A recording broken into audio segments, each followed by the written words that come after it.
Olá, sejam bem-vindos à gravação de mais um videocast do canal Justiça e Amazônia. Estamos retomando hoje as gravações do nosso videocast, abrindo oficialmente a temporada 2023. Como vocês sabem, o canal Justiça e Amazônia tem o objetivo de tratar de vários assuntos jurídicos, mas sempre tentando conectar o direito com a sociedade, numa linguagem clara, acessível, que possa dar um pouco de conhecimento à sociedade a respeito de temas relevantes do direito. E hoje, meus queridos convidados, minha querida convidada, é um tema que interessa especificamente para a advocacia paraense. Eu escolhi esse tema porque, como advogado, eu tenho recebido muitas reclamações por parte de colegas sobre a dificuldade em realizar o controle das publicações e das intimações. E a gente sabe que o ponto central do funcionamento de um escritório de advocacia é o controle das intimações, né? Qualquer descuido, qualquer lapso, isso pode acarretar a perda de um prazo e, consequentemente, a consumação aí de um prejuízo, às vezes, irreparável dentro de um processo. E, particularmente aqui no nosso estado, esse problema está acontecendo no Brasil inteiro, né? Mas particularmente aqui no estado do Pará, eu penso que há uma intensidade muito grande, né, em relação a esse problema, e dentro de um cenário específico, que é o Tribunal de Justiça do Estado do Pará, particularmente as intimações que estão ocorrendo por meio provenientes do Tribunal de Justiça do Estado do Pará. Eu vou já apresentar meus convidados, mas eu quero primeiro fazer um contexto sobre esse tema. Serginho deve lembrar disso, a Pamela é um pouco mais jovem, não sei se ela recorda, mas durante muito tempo as publicações elas eram controladas pelo diário impresso, né? Então a gente recebia no escritório, e eu lembro bem disso, aquele jornal, né? O jornalzinho, a gente tinha que ler o jornal, procurar, Pamela, o nome dos advogados do escritório no jornal, e ficava com uma tesoura do lado, e você recortava aquele espaço, passava um marca-texto, né, a caneta ali, fazia aquele quadradinho na publicação, você recortava, batia uma xerox, se tivesse ali 2 publicações, e aquilo ali você colava no papel que circulava no escritório, e aí gerava o agendamento. É rudimentar, mas as coisas eram claras, né? Esse era o sistema, você tinha que ter atenção na leitura para não passar o nome da pessoa, mas tendo atenção, geralmente 2, 3 pessoas faziam a leitura e você fazia o controle, agendava o prazo e depois, posteriormente, e realizava o trabalho necessário. Nós tivemos mudanças imensas, né, no processo civil nos últimos anos, e dentro dessas mudanças, a instalação do processo eletrônico. Hoje nós estamos caminhando para um processo quase 100% eletrônico, correto? E o que surgiu nessas mudanças? Surgiu aquilo que eu tenho chamado de um sistema duplo de intimação. E isso tem sido muito ruim, nós temos sofrido muito ao lado de outros vários sofrimentos que a advocacia passa. Nós temos sofrido muito com essa dupla forma de intimação. E quais são as duas? A publicação, que deixou de ser no jornal impresso, passou a ser agora no chamado diário eletrônico. Você não precisa mais, Pamela, ficar lendo o nome da pessoa, porque hoje, como diário eletrônico, você faz a pesquisa e acha o nome da pessoa. E a chamada intimação eletrônica pelo portal do PJE ou de outro sistema, porque dependendo da justiça, utiliza outro sistema. E quero apresentar aqui as 2 pessoas que eu chamei para falar sobre esse assunto. Primeiro, meu amigo Sérgio Leite, advogado de longa data, apesar dessa cara jovem, né? Mas que é um advogado que tem um escritório de médio a grande porte e que atua em diversos setores da justiça. Eu sei, Sérgio, da agonia que você está passando em relação a esse assunto. E a doutora Pamela Nobre, que atua como controller jurídico, né, de um escritório também de médio a grande porte, e que está acompanhando isso de uma forma muito intensa, porque ela atua dentro de um setor de controladoria, e ali ela está realizando a gestão de todas as intimações de um escritório, correto? E a gente vai querer um pouco ouvir a tua experiência. Mas vou primeiro, se a gente passar a palavra para ti, eu queria saber especificamente, assim, da tua pessoa, como é que está esse cenário hoje? No que se refere, particularmente, como é que a jurisprudência hoje está interpretando as intimações, qual intimação prevalece, quais as divergências que estão surgindo em relação a isso. Fala um pouco da tua experiência, do teu conhecimento sobre essa instabilidade jurisprudencial sobre o assunto. Está com a palavra, amigo. Legal, Sávio. Obrigado. Vou afastar aqui o doutor, né? A gente já tem uma amizade. Pamela, tudo bem? Boa tarde. Primeiro eu queria dizer que eu fiquei muito feliz com esse convite, porque é importante a gente falar nesse canal que tenta aproximar aí da sociedade um pouquinho mais do direito, para que eles entendam por que algumas coisas são tão importantes. Esse tema pode parecer um tema meio técnico. Como é que vai ser a publicação? Como é que vai ser a intimação? Qual é o problema que isso vai dar para o advogado? Seja um jovem advogado, um escritório de médio, grande porte. Mas esse problema ele vai ser comum a todos. E aí, você contando aqui, fazendo a retrospectiva, né, do início aí das nossas carreiras, que eu não sou tão antigo assim, né? Sou um pouquinho depois de você, né? Diário impresso, sim. Mas eu peguei muito diário impresso, assim. Eu lembro lá, no começo lá, primeiro ano de faculdade, já estagiava, Histórico Autal, um abraço pro Duda, meu amigo. E a nossa manhã começava, 8h30 da manhã, estava no escritório, lendo o diário oficial. E o famoso Serpuja, tu lembra? Depois veio o Serpuja. O serviço, acho que mais utilizado. Que aí do diário surgiu o Serpuja.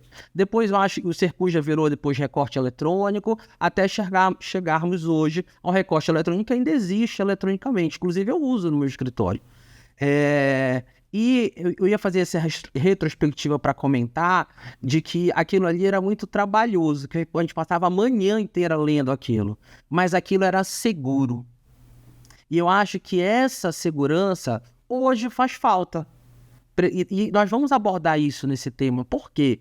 Porque, até conversando antes de vir para cá com o Otávio, meu sócio no escritório, e a gente lembrando de como que eram os sistemas, quantos sistemas o Tribunal de Justiça do Estado do Pará já teve. A gente teve o SAP, depois mudou para o Libra, depois mudou para o Projude, depois chegamos ao PJE. E aí o Otávio até fez uma observação interessante, que antes do SAP tinha o Massude. Não sei se você vai lembrar o Massude, porque o Massude não era um sistema, era o Massude do Cartório Sampaio, que você chega... Uma memória... O Massude sabia qual era a localização de cada pasta e ele ainda chegava lá e falava, doutor, seu prazo começou amanhã. É verdade. Então, assim, brincadeira à parte, era uma segurança para a vida do advogado. Então, hoje, nós temos uma mudança nessa forma de intimação, de notificação. Não é algo novo. A nossa lei do processo eletrônico ela é de 2006, se eu não me engano. E desde 2006, houve a previsão de que as intimações eletrônicas deveriam ser por dentro do processo judicial eletrônico, do PJE. E isso veio tramitando, isso veio acontecendo de lá para cá. E quando você olha para as áreas do direito, você tem a Justiça do Trabalho que processa isso de uma forma, a Justiça Civil que processa de outra e a Justiça Federal que processa de outra. Então você vê que não tem uma uniformidade nessa forma de intimação. E nem sistemas comuns, né? E muito menos. A gente estava conversando há pouco, eu sofro isso no meu escritório. Nós temos processos em outros estados. Em São Paulo é o ESAG. Se for aqui pertinho, aqui em Macapá, Tucujures. Na Bahia, se não me engano, é o Projude. Então você tem ali sistemas diferentes. A gente tem, já há muitos anos que a gente evolui para uma onda que eu digo que é high-tech na advocacia. E tem que ser. A evolução, ela é constante. Não adianta, a gente até brinca, logo no início brincávamos muito, que o PJE aposentou muito advogado. Mas eu acho que essa é uma luta perdida contra a evolução. A evolução é constante. cabe a nós nos adequarmos e nos atualizarmos a ela. Hoje em dia, o PJE hoje é algo para mim sensacional. Você ter tudo eletronicamente, inclusive hoje, uma nova mudança que nós estamos passando agora com as audiências também virtuais, isso acaba sendo, em alguns pontos, uma evolução. Só que essa evolução, ela não pode ser imposta. Ela tem que ser gradual, ela tem que ser conversada. A classe tem que ser ouvida. Por que a classe? Porque somos nós, advogados, que utilizamos esse meio. Somos nós que sofremos no dia a dia os problemas. A dor do advogado que antigamente brincava, barriga no balcão, que está lá todo dia no fórum, sofrendo. Então, sofrendo por quê? Para conseguir movimentar o processo dele, que a gente sabe que não é fácil. Mas, olha, Sérgio, falando em dor, o que eu percebo hoje é que a grande dor em relação ao problema das intimações é a existência justamente desse duplo sistema, né? Saem as publicações, você tem a publicação e você tem a intimação pelo PJE, né? Aí surgem dúvidas, porque quando tinha um sistema só, não tinham dúvidas. Poderia ser mais trabalhoso, era impresso, você tinha que ler, mas não tinha dúvida. Mas quando surgiu o duplo sistema, vieram as dúvidas. Qual o sistema que prevalece? Salvo engano, e você me confirma, só pegando o caso do TJ aqui, eu lembro que isso é uma portaria de 2018, correto? Dizendo que deveria prevalecer a publicação. Então, todo mundo passou a ficar atento à publicação mais do que o expediente. Aí, creio que foi 2021 muda. Isso. E já passa a prevalecer já uma outra portaria, alterando a portaria anterior, já estabelecendo que prevalece a intimação eletrônica. E muitos colegas nem sabem disso, nem sabem que houve essa mudança, acham que a situação ainda está dentro de uma estabilidade em relação à normatização disso. Como é que está hoje, assim, jurisprudencialmente, tá? O entendimento de outros tribunais em relação ao que prevalece? Vamos fatiar o assunto. Em relação ao que prevalece, intimação pelo PJE ou publicação? Vamos lá. Primeiro, para a gente chegar na jurisprudência, porque você vai ter jurisprudência, inclusive, que oscilou durante muitos anos, é preciso a gente entender qual é a regra. Então, a regra está muito clara lá na Lei do Processo Eletrônico, lá de 2006, de que a intimação ela tem que ser no sistema eletrônico, dentro do PJE. E ela é muito clara também em dizer que essa intimação dentro do PJE, ela dispensa a publicação no Diário de Justiça. Isso é a Lei do Processo Eletrônico. Isso é a Lei do Processo Eletrônico, uma lei federal. E como é que isso se processou? Como é que isso veio na jurisprudência de lá para cá? Primeiro, só fazer um recorte que, em que pese isso ser desta forma, a prioridade seja da publicação dentro do PJE, a Justiça do Trabalho, por exemplo, alguns tribunais tratam diferente. O nosso TRT8 aqui, por exemplo, não, até faz alguns expedientes e algumas intimações, mas todas as intimações são feitas no Diário de Justiça Eletrônico da Justiça do Trabalho.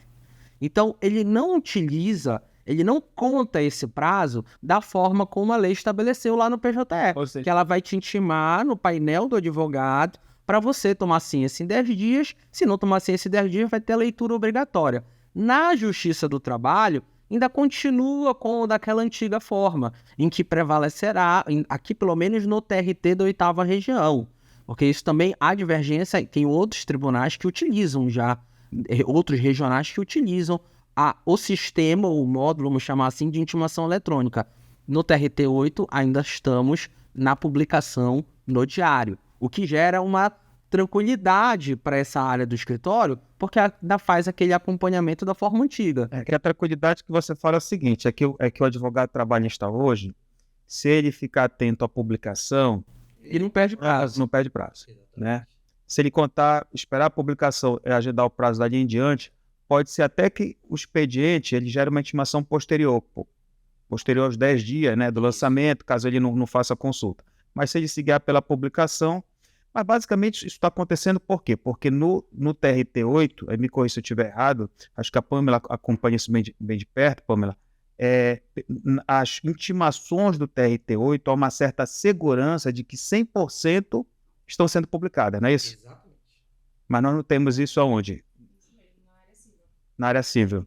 E como é que está assim? Como é que está, Pamela? Faz essa diferenciação, porque no escritório aqui em Belém a gente está fazendo trabalhista, a gente está fazendo civil, tem colegas que são setorizados, mas a maioria dos escritórios está atuando, pelo menos o trabalhista e o civil, quase todos os advogados fazem alguma coisa. Qual a diferença hoje, em termos de segurança, assim, das intimações do TRT8 para as intimações que saem no âmbito do TJE Pará? Assim, hoje, como o doutor estava falando, o TRT8, a gente tem a certeza que, por mais que saia no campo do processo do advogado, você entra naquele processo, tá lá dizendo que a publicação ou a intimação, na abazinha do canto esquerdo, tá lá escrito, publicado em diário dia tal. E aí você vai no Diário Eletrônico da Justiça do Trabalho, naquele dia exatamente que foi disponibilizado lá no sistema, ele diz e tá lá a publicação, realmente. Então você tem a certeza de que seu prazo tá contando a partir do dia seguinte, né? Porque de fato houve a publicação e você consegue receber isso através do diário. É só baixar, não tem muita dificuldade. O civil, hoje, ele tá nessa área que a gente tem que estar se desdobrando, porque tem que consultar o expediente, é obrigatório, e aí é um trabalho, e aí tem que desenvolver mecanismos para você tratar todos os expedientes, para não deixar passar nada batido, porque se passar batido um expediente que não virou uma publicação, o seu prazo está contando do mesmo jeito, e aí não adianta se questionar de, mas o meu expediente não foi publicado, mas ele volta no que ele disse, que a lei é clara, que prioriza-se a intimação eletrônica, e aí, indiferente se foi publicado ou não, o seu prazo começou a contar. E aí, se você se atenta nisso só depois, você acaba perdendo 1 dia, 2 dias, acaba perdendo o prazo. E isso gera uma insegurança, porque a gente tem que achar meios de conseguir monitorar a questão dos expedientes, que hoje tem diversos obstáculos, assim, esbarra em muitas óbices. Por exemplo, expediente pendente de ciência. E aí, se sair um expediente pendente de ciência e digamos que o cenário seja um escritório onde todo mundo centraliza o token, é um ponto a favor. Mas se for um escritório que as pessoas não centralizam e cada um tem o seu, e aí um toma ciência, mas aí não avisa para o outro advogado, o prazo já está correndo, ou então tem um expediente pendente de ciência, mas ele foi disponibilizado em uma outra plataforma, que é hoje o que nós temos, o Diário Eletrônico de Justiça Nacional, ele é unificado. Então, se o expediente foi disponibilizado lá, ele pode não sair num diário oficial daqui do TJ, por exemplo, mas o seu prazo está começando a contar normal. Ou seja, no TJE-PA, diferente do TRT8, é um olho no peixe, outro no gato. Você tem que estar olhando para o expediente, aquele seu expediente pode não ter iniciado o prazo, correto? Porque ele está ali aguardando aqueles 10 dias para a ciência ficta, automática, né? Mas, se nesse intervalo for publicado, aí você tem que ficar atento à publicação para contar o prazo por segurança, digamos assim, da publicação. Acho que você... Aí, só para concluir, aí o problema é que você não sabe se vai publicar ou não. E muitas vezes não sabe se vai lançar o expediente ou vai só publicar. Eu creio que é esse, pelo que eu tenho compreendido, não apenas experimento na realidade do próprio escritório, mas conversado com outros colegas, é essa a insegurança que está batendo sobre o controle no Tribunal de Justiça, não é isso? Acho que, Sávio, esse é o principal problema, mas não é só esse. Só para a gente entender, para ficar mais claro ainda, e depois a gente comentar como é que os tribunais estão tratando desse assunto. A regra do processo eletrônico ela é clara. Tem que colocar a intimação no PJE em 10 dias. Se você não tomar ciência, a leitura vai ser obrigatória. A intimação vai se dar obrigatória e o seu prazo vai começar a correr. Qual é o problema? É que nem sempre, principalmente no TJPA, a data que vai sair a intimação no processo eletrônico vai ser a mesma data que ele vai ser publicado no Diário de Justiça.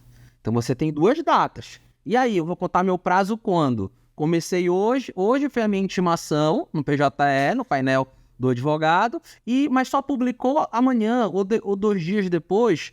Ou o inverso, já aconteceu o inverso também em outros casos. para piorar um pouquinho aí esse problema principal, que é dessa duplicidade de publicações, qual é o termo inicial do prazo, a gente tem dentro dos tribunais, e principalmente do TJ, procedimentos diferentes nas UPJs. Por quê? Olha só esse problema. Ela colocou lá, vamos supor, o PJ colocou o expediente, colocou a intimação, teria 10 dias para você tomar ciência, só que em alguns casos você consegue ver sem tomar ciência, porque está aberto. Outros não. E outros, surpreendentemente, quando aparece você já tomou ciência. Às vezes até acha que talvez seja até às vezes a falha do próprio advogado que não soube operar e ele entrou lá e tomou ciência sem saber. Começou o prazo dele. Só que no Diário de Justiça saiu depois. E ele vai se confiar no prazo do Diário de Justiça. Isso que vem acontecendo. Mas ele viu antes. E só o fato de ver não é se intimar.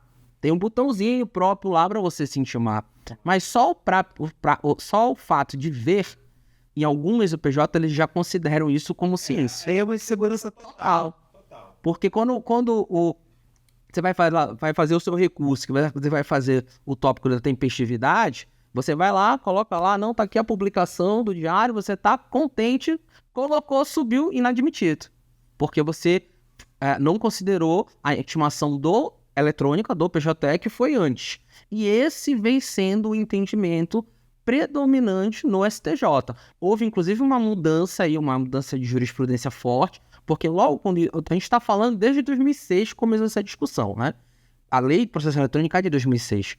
E antigamente se privilegiava a publicação. E hoje está ocorrendo uma mudança nisso. Eu diria que já ocorreu. Tanto ocorreu essa semana mesmo, curiosamente, antes de você me ligar para convidar, 1 ou 2 dias antes eu vi uma postagem, até no escritório de um colega, noticiando que o STJ vai julgar em repetitivo esse tema. Qual o tema? Tema de que prevalece a intimação do PJE para o advogado. Independente se houve publicação antes ou depois, independente disso. Por quê? Porque a lei do processo eletrônico diz que a intimação é dentro do PJE e se dispensa a publicação. Já vai ajudar por ser uma decisão, independentemente da decisão ser a mais adequada ou não. Eu penso assim, Sérgio. Qualquer decisão que gere mais segurança, ela é melhor. Posso até não concordar com ela, mas porque pelo menos deixa a regra clara.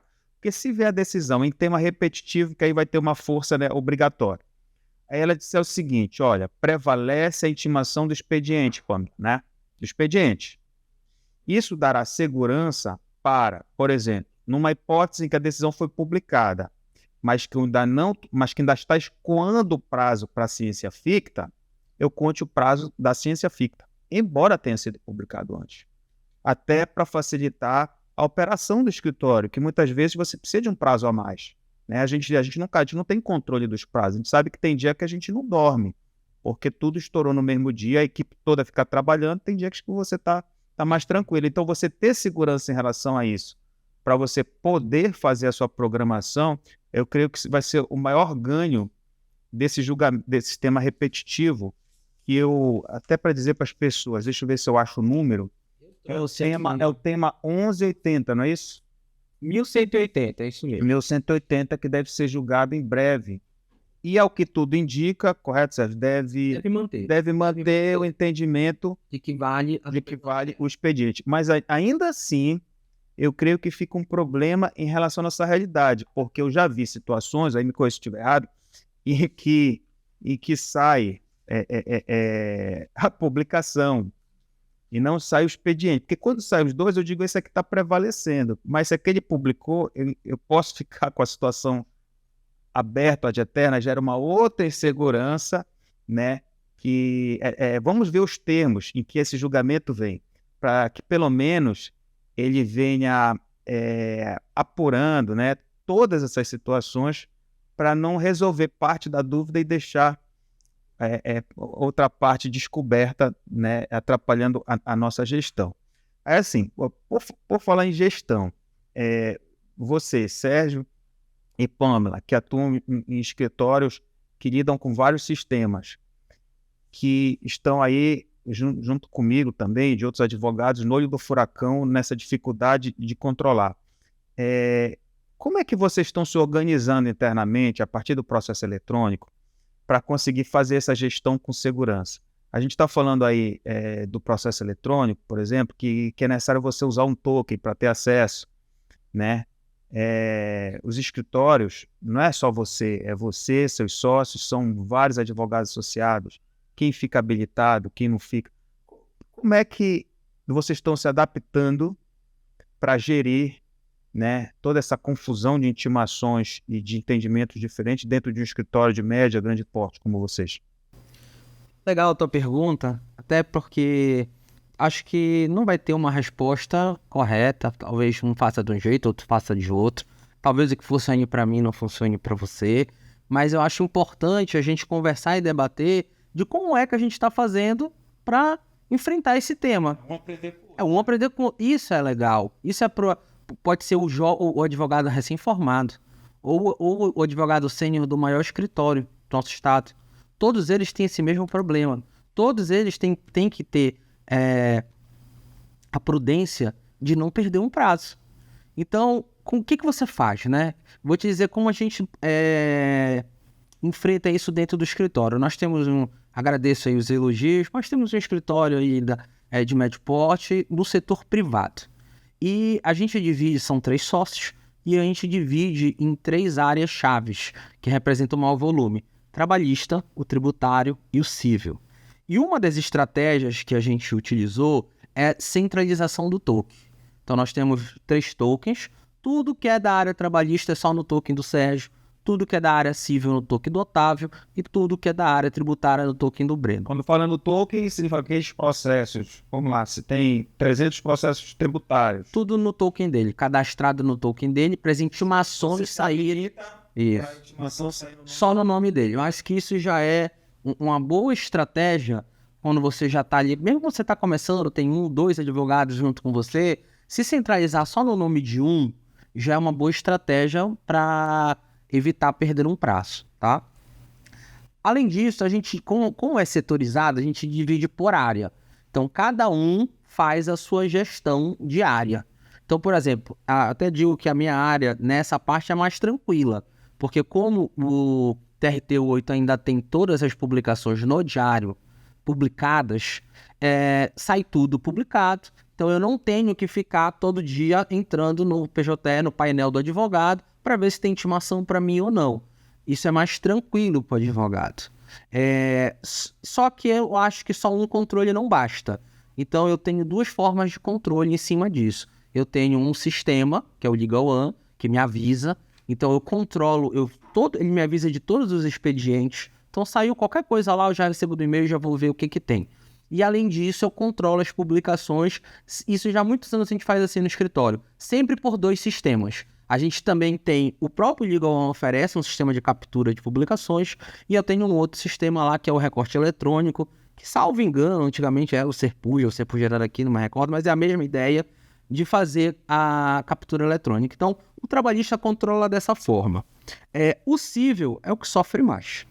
O cível, o Otávio, eles conversando, ele faz um retrabalho diário, porque ele não confia no diário eletrônico.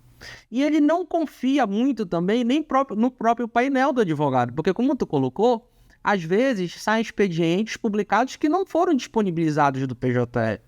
Então, como é que a gente se protege disso? No mesmo andamento do sistema do Legal One. O Legal One, esse sistema vai te avisar, olha, processo andou. Então, ele já vai lá ver o que aconteceu, porque se houver uma publicação, ele se intima e lança um prazo interno. Ele tem uma atitude mais ativa. Então, ele faz isso pelo sistema, ele faz isso pelo push, então, porque o pushing do TJPA, ele manda também avisos, nem sempre funciona, às vezes falha, não garante. Mas as publicações também nem sempre são garantidas, por isso que a gente sempre trabalhou com 2 sistemas de publicação. Então, ele tem essa atitude mais ativa.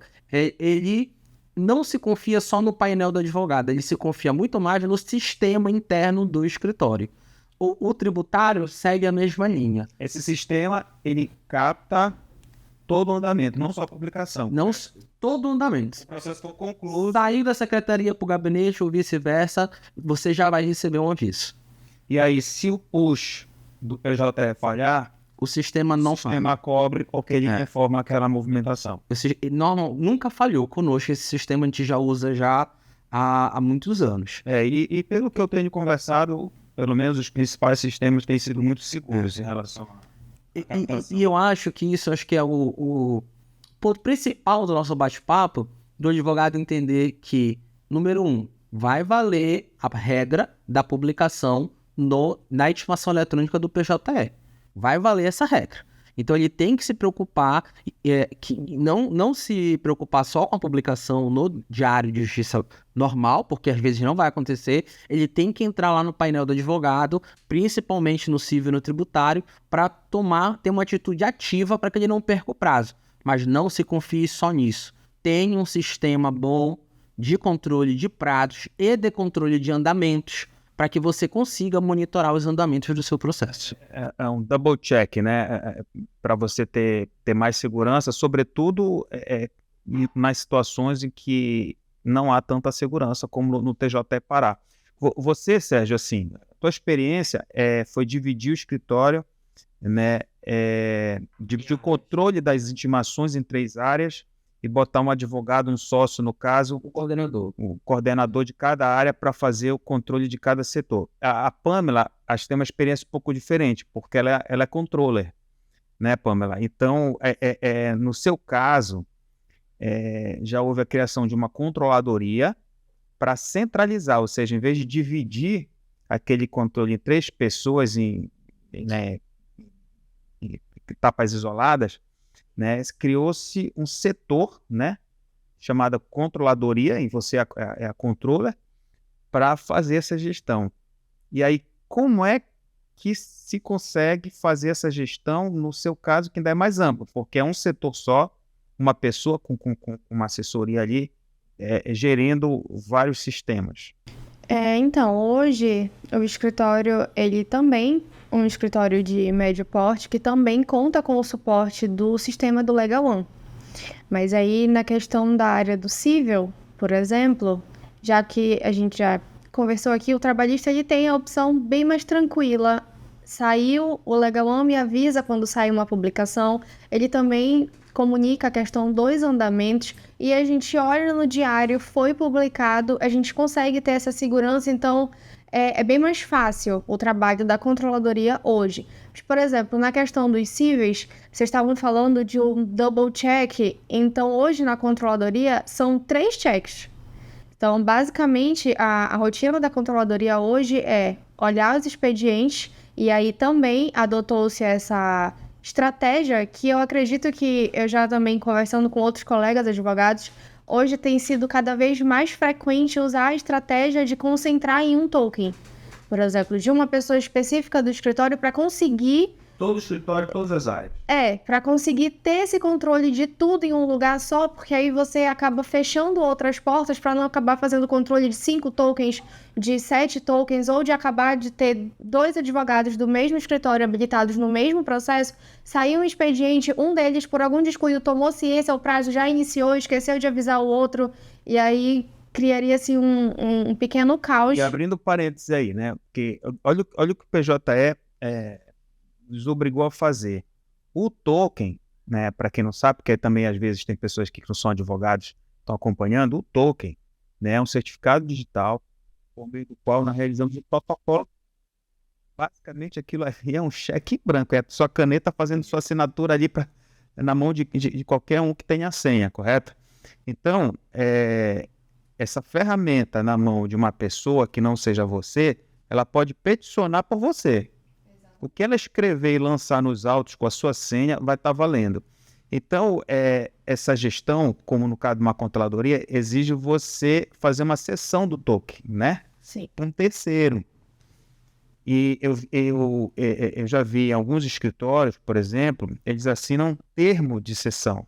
Então, por exemplo, se a Pamela vai receber meu token, eu assino um termo. Este token, com este código, só você usa. Se amanhã aparecer e eu fico com o meu token, que tem outra identidade, outra numeração, outra identidade. Se amanhã, por quê? Porque se amanhã surge uma petição que eu desconheço, né? eu sei qual o token que usou e sei quem é a pessoa que é responsável pela guarda desse token. E no seu caso, você acaba centralizando tudo numa pessoa só, que eu acho que facilita também. Sim. Porque você cede o token para um só. Porque eu já vi alguns colegas que, por conta dessa dificuldade toda de gestão do processo eletrônico, ficam os tokens circulando. Imagina isso, né?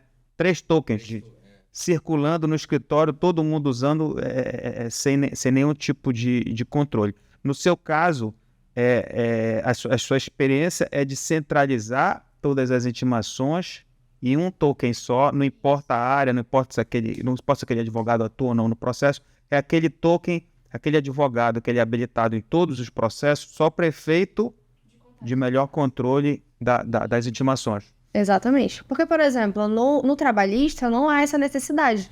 Eu não preciso concentrar todos os processos do trabalhista em um token só de um advogado do escritório, porque à medida que ele está habilitado e eu tenho um sistema que me puxa essas publicações, como ele vai ser automaticamente publicado no diário, eu não preciso ter essa preocupação de olhar todo dia o painel do advogado no âmbito do TRT8, por exemplo. Porque ele vai me gerar um recorte ali no diário oficial. Então, o meu sistema vai puxar.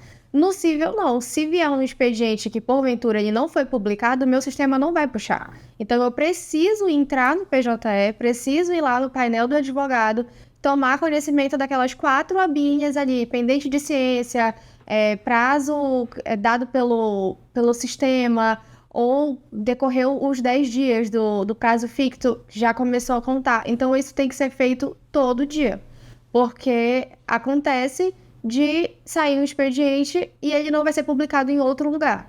Então, o meu sistema, ele não puxa. O máximo que o sistema consegue fazer é me dizer que houve um andamento. Isso ele me avisa, mas ele também não me diz o teor daquele andamento, porque ele está num cadeadozinho pendente de ciência, e o advogado tem que entrar, ele tem que dar aquela ciência e fica registrado, inclusive para quem tem escritórios que tem mais de uma pessoa com aquele acesso ao token, quando você toma a ciência, ele registra lá embaixo quem tomou a ciência, o dia e a hora que essa ciência foi tomada. Pois é, essa questão, se ele me diz o token que foi utilizado, aí seria uma questão para ver até com a parte técnica do TJ, porque não fica a numeração do token ao lado, ele me dá o nome do usuário. Por exemplo, o Sabe Barreto tomou ciência, dia tal, hora tal, ele dá o minuto, o segundo exato. Mas aí o prazo começa a correr. Ele forma o token quando você faz o protocolo. Isso, ele dá o código. A ciência ele dá um nome, e aí teria que ver Mas não importa o token que foi utilizado, né? Ele diz o nome que foi registrado no token, que é aquela identidade. Então, assim, hoje, o que tem sido feito? Diariamente, análise dos expedientes. E aí vai olhar TJ primeiro grau, TJ Pará segundo grau, Tribunal de Justiça Federal também. E se der a publicação em paralelo? Assim, para efeitos de contagem de prazo, hoje, ao meu ver, enquanto controller também, e como advogada, obviamente, eu utilizo o do expediente. Porque, independente até se ele está pendente de ciência, porque ele estando pendente de ciência, mas ele tendo sido disponibilizado no Diário de Justiça Eletrônico Nacional, aquela ciência, ela vai ser dada automaticamente no dia, vai ser disponibilizado, no outro dia publicado, no terceiro dia, se você entrar no PJE, ele vai estar lá dizendo ciência expressa. Mas pode ser que se você não clicou para tomar a ciência, mas ele vai dar uma ciência automática antes dos 10 dias. E se publicar antes da ciência automática? Exatamente. Ele publica nesse Diário de Justiça Eletrônico Nacional antes dos 10 dias. Vai valer o diário. Porque ele dá... A não ser que o STJ venha e diga claramente... na verdade... Desconsiderar o diário. O próprio PJE, ele dá a ciência. No dia antes de completar esses 10 dias, o próprio PJE fala que você tomou ciência porque foi publicado em diário. Aquele expediente, óbvio, que está pendente de ciência, está trancado aquela informação. Mas se aquela informação for disponibilizada no diário antes dos 10 dias, o expediente automaticamente vai registrar que você tomou aquela ciência. E se você não olhar o diário para ter esse double check, você pode dizer que não viu que foi publicado e aí o seu prazo vai começar a contar antes dos 10 dias. Se você não entrar no PJE antes dos 10 dias, contando que tem aquela margem de segurança ali, não, eu tenho esses 10 dias, uma apelação 15, 25 dias, vou lançar para o 25º dia. Aí você olha, perdeu, porque começou a contar antes. Pamela, quem não é advogado, tá ouvindo a gente, não tá entendendo nada, mas quem é advogado entende tudo, porque Entendi. tá sofrendo demais. Acho que assim, na dúvida, depois que tiver o repetitivo, não vai ter mais dúvida. Sim. Porque com o repetitivo da STJ, vai ficar inquestionável que vai valer... Isso é uma lacuna, espero que não, né? Vai valer do intimação eletrônica. Hoje em dia, na dúvida, vai no mais curto. Vai ter que... Vai no mais curto e tem um sistema de controle interno. É o que a gente chama de prazo de segurança, né? Que se prazo tem uma interno. dúvida que poderia ser dia tal, mas se contar desta data aqui, não vai ter nenhuma hipótese. A parte contrária vai poder alegar intempestividade da manifestação. E para finalizar, gente, fora todo esse problema aí de controle das intimações, a gente ainda passa, principalmente os escritórios que atuam pontualmente em outros estados, sempre acontece isso, por mais que nossa base territorial seja o estado do Pará, sempre surge em São Paulo, em Bahia, algum processo especificamente para a gente atuar pontualmente. E aí a gente ainda tem que lidar com outro sistema, né? E aí cada sistema já pode lançar outra dificuldade. Eu lembro que quando eu tive que fazer meu primeiro peticionamento na SAI São Paulo, passei uma manhã inteira para fazer um protocolo no sistema. Poder me cadastrar, me habilitar, aprender a usar o sistema, tu vai para um lado, vai para o outro, até você conseguir criar o manejo adequado de cada um desses sistemas. Escritórios ainda que atuam no plano nacional, então, tem toda essa dificuldade que a gente está falando aqui, multiplicada por 2, por 3, por 4. Ainda tem mais essa dificuldade que eu acho que vai continuar existindo enquanto o país não conseguir unificar esses sistemas. É muito ruim para a advocacia. Isso resolve o problema do judiciário, né? Eles conseguem ser mais céleres até o processo eletrônico, mas assim, o ônus, a dificuldade vai ficando na costa do advogado. Como quem diz assim, olha, a gente resolveu nosso problema, nosso processo eletrônico está aí coloca no site que o tribunal alcançou a meta de digitalizar 100% dos processos, mas as dificuldades existem e quem carrega, pelo menos grande parte delas, somos nós. A gente estourou nosso tempo já, porque dava para falar muito mais sobre esse assunto. Eu quero agradecer, Sérgio, a tua participação, que espero que seja a primeira de muitas, né? E você também, Pamela, tá? Pela tua experiência nessa área de controle jurídico, que vai na jugular aqui do que a gente está discutindo, e dizer para todos e para todas que nós vamos aproveitar esse videocast para tirar uma síntese daquilo que a gente acha necessário o tribunal, principalmente o Tribunal de Justiça do Estado do Pará, que é onde está o problema maior. O que é necessário, assim, se adequar em termos do sistema PJE para que a gente possa trabalhar com mais tranquilidade, com mais segurança. Tenho certeza que a gente vai contar com a compreensão. Eu acho que muitos desses problemas são problemas simples que, com uma iniciativa do tribunal, chamando a área técnica, com um diálogo, né, claro e leve entre as partes, a gente consegue melhorar isso, inclusive a curto prazo. A gente está falando aí de uma máquina. A máquina tem que servir para solucionar nossos problemas e não para solucionar os problemas criando outros, né? Então nós vamos criar essa síntese, né? Agradeço essa troca de ideia para a gente poder extrair algumas propostas e vamos encaminhar pelo canal Justiça e Amazônia para o Tribunal de Justiça. Tá? Peço a todos, né, encerrando aqui o nosso videocast, que a gente possa divulgar, compartilhar o nosso canal, levar um pouco dessa informação para toda a comunidade jurídica e para a sociedade como um todo. Tá? Muito obrigado. Palavra aí, Serginho, para a sua despedida final e papando. Um minutinho só tenho a agradecer. Muito importante a gente estar conversando sobre isso. Como você colocou. Às vezes o judiciário, de uma forma geral, resolve o problema dele e cria problema para o advogado. Às vezes nem é intencional, mas acontece. Então, cabe a nós, enquanto advogados, estarmos unidos para que a gente, um só não consegue, mas todos juntos conseguem mudar uma realidade. Acho que a questão do TJPA é muito simples de se resolver se tivesse uma portaria uniformizando o procedimento. Uniformiza, bota regra clara para esse jogo ser jogado. Então, assim, é simples. Acho que falta um pouco aí de ter que brigar por essa pauta para que a gente sofra menos no dia a dia e tenha mais segurança. Obrigado, Saf. Agradeço. Eu realmente agradeço a oportunidade, a troca é realmente muito enriquecedora. Enquanto controller, é sempre bom estar expondo essas problemáticas, né?